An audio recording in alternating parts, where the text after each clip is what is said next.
Peace and love, beautiful souls, as we end this evening, end this moment, may be beginning, but in the midst of it all, we know that grace is still sufficient. I always admire grace because grace just reminds me how loved I am, how patient the universe is with me, how so intelligent this divine intelligence loves me for who I am because I am it, and it cannot deny me because I am it. It cannot subtract me because I am it. It cannot not see me because I am it. It cannot provide for me because I am it. It cannot give me provision. It cannot not comfort me because I am it. And as I return to the source and acknowledging that this power is my power, and this love is my love, and this peace is my peace, and this joy is my joy, and this abundance is my joy, is my abundance, I'm reminded that the kingdom of heaven is at hand. The kingdom of heaven is within me. And I know life situations and life experiences, life circumstances, things may come up, and they are. And I'm realizing that these things come up to bring us closer to who we are, where we're so in tune to where we're communing with with ourselves every day. Because ourselves is really jealous of ourselves, because it's like, you walking past me, you have not even acknowledged me today. You've been talking to everybody, but you have not acknowledged, said one word to me. I don't want your back to be up against the wall for me and you to have a conversation with me. I don't want you to go through a chaos and storms in order for you to give me to surrender to me. And that's what my spirit keeps reminding me of me. It took me to get you to this place in order for you to recognize that I'm your all in all, that I'm the source of it all. And that just brought me to Job 22:23. It says, if thou return to the Almighty, thou shalt be built up. Thou shalt put away iniquity far from thy tabernacle, which means thou shalt remove any evil thing from its mouth. I'm supposed to remove these things from my thoughts, from my words, because as I speak these things, I'm reminded that the kingdom of God is mine, and love loves me. That love just loves me. Life loves me for who I am and for what I am. And that's peace to me. That's love for me. That's joy for me. That's grace for me. And it goes on to say in 23, says, if you return to the Almighty, you will be built up. You will remove iniquity far from your tents. Where's the tents? Where's the tabernacle? Where's the true church? It reminds me that this tabernacle, this tent, this dwelling place is within me. Because if the kingdom of God is within me, and I'm beginning to speak every false thing against this kingdom, and declaring everything just because I see it, everything just because I'm feeling it, everything just because I'm going through, I have to remove those things out of my way. I can't walk by the senses. I have to walk by spirit.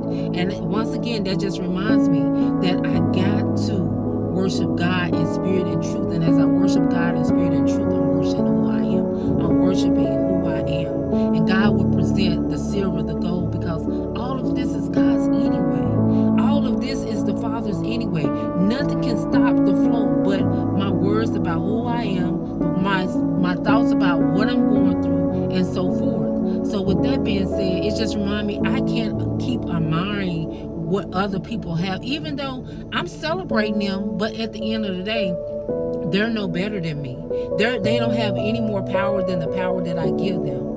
It's just that's just the power that belongs within me. That's the power that dwells within me. So as I move in this evening, I was reminded that the world would teach us to admire power, but God teaches us to embody it. The world tells us to follow the path, but Spirit tells us to open our mouth and create the path. And if we begin walking through life believing that someone else's money means us lack, their visibility means our delay, that their platform means us silence, then we have been living under the false religion of scarcity, and it must be cast out now in the name of truth. For what is hustle but the gospel of fear in disguise?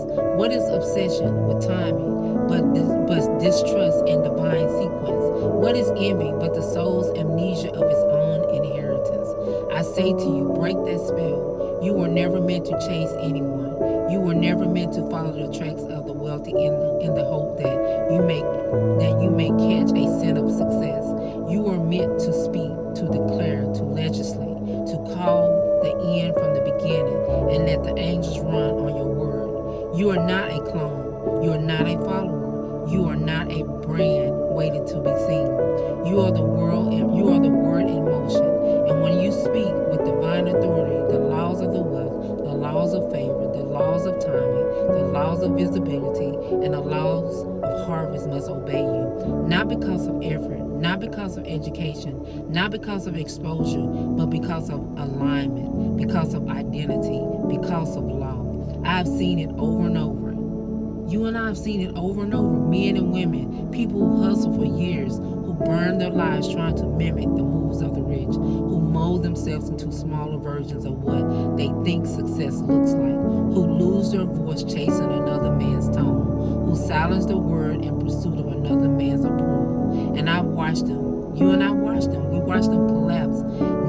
Not for lack of talent, not for lack of action, but a lack of revelation.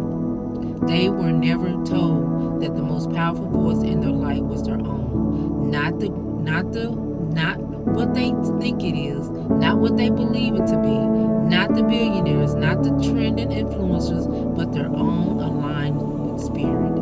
And if this is you, if you have felt behind, if you have spent your energy trying to earn your place at someone else's table, if you have bent your back in hopes of being seen by someone who has what you want, then this is your moment of return, your moment to reclaim the throne you abandoned, your moment to rise out of the allegory and into the atmosphere of faith, the kind of faith that doesn't knock on doors but speak and sees them open. The law does not respond to imitation. The law does not respond to jealousy. The law does not respond to hustle. The law responds to word. The word responds to boldness. The law responds to faith. And if you would speak from the position of already having, already being, already walking in divine supply, then the law will respond. Not with delay, not with resistance, but with manifestation. Because the law cannot ignore the voice of the truth spoken in the million.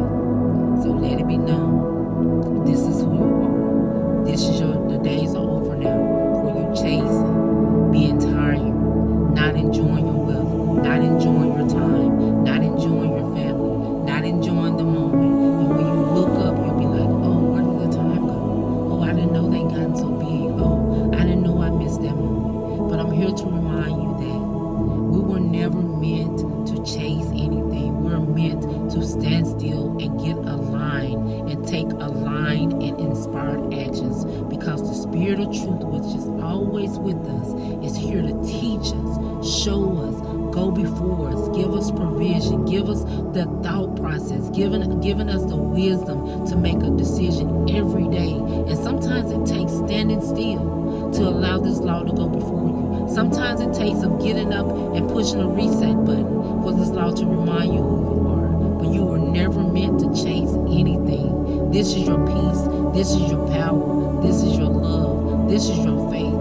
This is grace that is sufficient for you and I. So why not embrace it? Why not take hold of it?